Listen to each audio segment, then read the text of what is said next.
سلام، خدمت جناب دکتر سرباز هستیم. فارغ التحصیل از دانشگاه تورنتو در رشته ایمپلنتولوژی و ازشون سوال داریم در رابطه با زیبایی و کلاً راجع به ونیرها و ایمپلنت ها. سلام دکتر. سلام، مجددا سلام عرض میکنم. سوالی که کرده بودن در رابطه با ونیرها و لامینیت ها بود. همونطور که در اون جلسه قبلی هم گفته بودم، ترم لامینیت و ونیر اطلاق به یک چیز داره و اون اشاره میکنه به قرار دادن یک جسم خارجی رو سطح دندون که در دو دسته کلی از نظر متریال قرار میگیرن.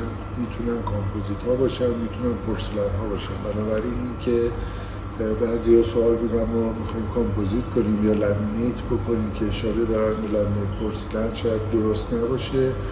بهتره بگیم که ونیرها یا لامینیت های کامپوزیتی یا ونیرها یا لامینیت های پورسلنی که کامپوزیت ها خودشون در دو دسته کلی باز قرار میگیرن، دایرکت و این دایرکت ها رو ما در داخل مطب در یک زمان نسبتا طولانی داخل دهان درست میکنیم و همون موقع نصب میشه. در این دایرکت ها با قالب‌گیری که انجام میشه ارجاع میشه به لابراتوار و در لابراتوار پورسلن لامینیت کامپوزیتی توسط تکنیسیان ساخته میشه و برمیگرده به مطب و دندانپزشکشون رو نصب میکنه. این در رابطه با ونیرهای کامپوزیتی بود. ونیرهای پورسلنی تکنیکالی توسط دکتر تراش میخوره، قالب‌گیری میشه، به لابراتوار ارجاع داده میشه و اونجا توسط انواعی از پورسلن ها ساخته میشن. دو دسته کلی براشون قائل هستیم: ونیرهای پورسلنی که فریم دار هستن یا فقط فریمن.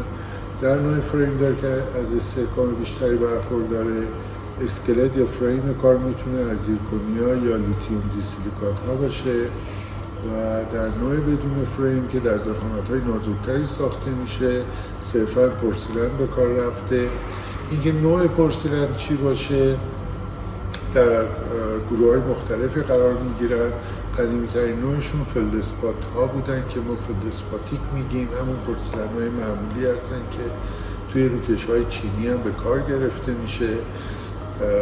نوع‌های جدیدتر، انواع جدیدتری که اومدن، معروفترین، مشهورترین یا پاپولارترینشون در واقع لیتیوم دیسیلیکات ها هستن که مزیت اینها در ساخت در ضخامت‌های نازک 2 تا 3 میلیمتر هستن. مشهورترینشون توسط کارخونه ساخته میشه تحت عنوان برند ایمکس، تو بازار هست و در ایران هم خیلی مورد استفاده قرار میگیره. کیفیت رنگش خیلی خوبی برخورداره و بدون فریم هم میتونه ساخته بشه.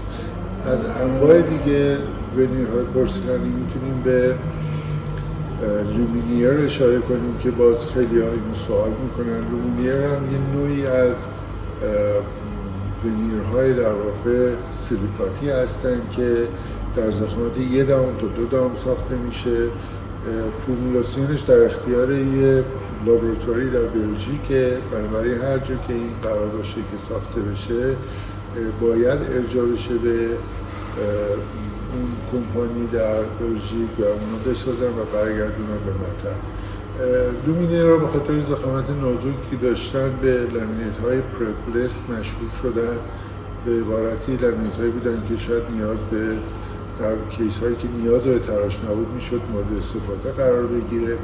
انواع دیگه هم این پورسلن ها دارن که حالا چون خیلی در نقاط مختلف دنیا مورد استفاده قرار نمیگیره من صرف نظر میکنم، ولی این رو کافیه بدونیم که در نوع ونیرهای پورسلنی ما تنوع زیادی داریم که معمولا حالا لیتیوم دیسیلیکات ها پرمصرف ترینشونه و بعد فلدسپاتیک ها. از بابت نوع تراشی که برای یه ونیر پورسلنی قائل میشیم باز تقسیم بندی بسیار متعددی هست. اینکه تراش مربوط به ونیر شامل کنتاکت ها بشه، لبه دندون یا این سایزال وارد بشه یا نشه، و اینکه اساساً چی میزان تراش داده بشه یا اصلاً تراش داده نشه در گروه‌های مختلف قرار میگیرن. انتخاب این که چه نوع ونیری برای بیمار انجام بشه، اینکه کامپوزیتی باشه یا پورسلانی باشه، اینکه نوع تراشی که داده میشه چی باشه و اینکه نوع متریال پورسلانی که استفاده میشه چی میتونه باشه، بسته به انتخاب دندانپزشک بر اساس نوع کیس بیمار بسیار متفاوته. تکیه کردن بر یه تکنیک و مونوپول کردن مطب در اجرای فقط یک مدل شاید کار درستی نباشه. بیماران رو نباید این درخواست رو داشته باشن که صرفاً از یک روش براشون استفاده بشه. دست دندانپزشک باید باز باشه و دندانپزشک هم آگاهی کافی به انجام این انواع مختلف رو داشته باشه، کیس مناسب بیمار رو انتخاب بکنه و براش انجام